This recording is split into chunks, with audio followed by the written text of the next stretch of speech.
जिस नारी को 30 साल हो गए हों, बच्चे नहीं हों, 35 साल हो गए हों, संतान नहीं हो, 25 साल हो गए, 20 साल हो गए, संतान का सुख ना हो, और डॉक्टर ने कह दिया कि कोई बहुत बड़ी बीमारी किसी व्यक्ति को है, रोग बड़ा, बीमारी बड़ी है, और उस बीमारी का कोई हल, उस रोग का कोई हल नहीं दिख रहा, कोई हल नजर ना हो।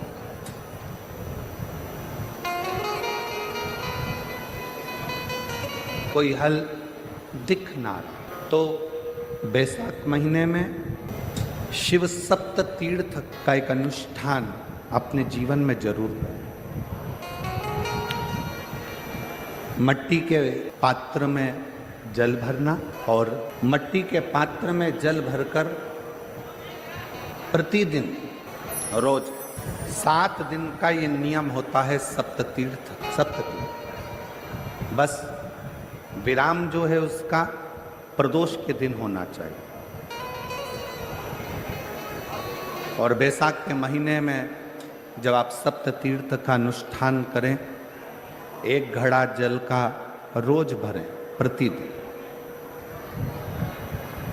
और 1 बेलपत्र, 1 शमी पत्र उस घड़े के नजदीक में कोई पात्र में अवश्य रखें। पात्र को, जो जल का घड़ा है, जल का पात्र है, उसको मट्टी के ही दीप से या कोई श्वेत वस्त्र जिसको मला गया हो, धोया गया हो, साफ हो, उस वस्त्र से ढक दें।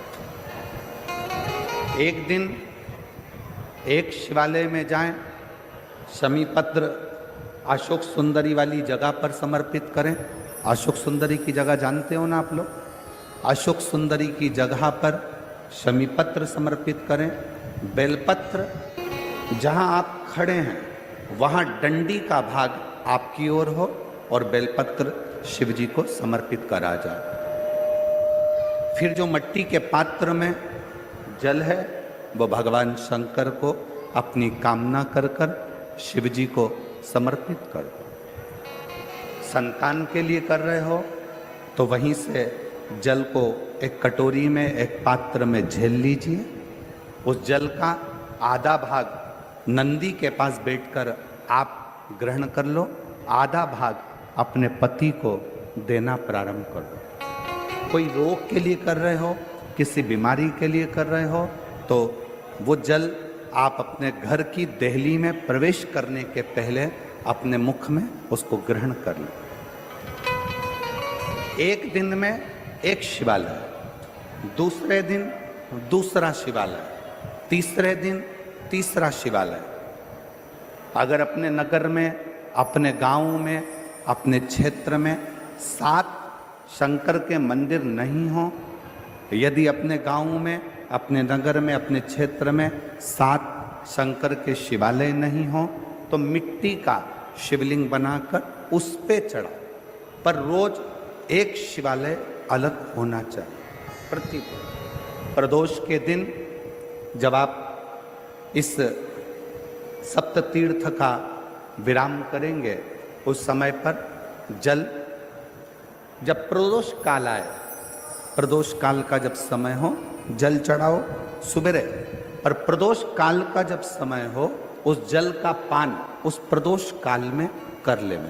प्रदोष को, जो प्रदोष काल में उस जल को शंकर का पंचाक्षर मंत्र नमः शिवाय, षडाक्षर मंत्र ओम नमः शिवाय या श्री शिवाय नमस्तुभ्यम बोलकर प्रदोष काल में उस जल का पान कर लें। बाबा को प्रार्थना करें, शिव से विनय करें।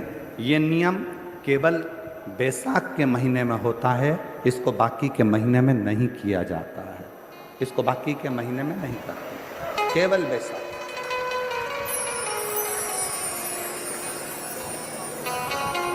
शिव सप्त तीर्थ का जो नियम है वो अपने जीवन में धारण करें। और हम तो कहेंगे शिव महापुराण की कथा श्रवण करने वाले प्रत्येक बेटा बेटी से,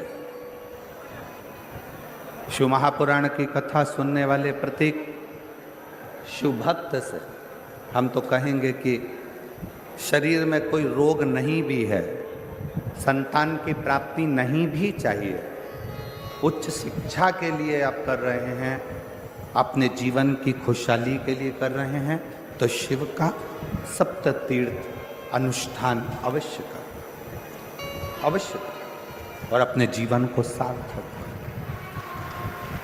धन्यवाद।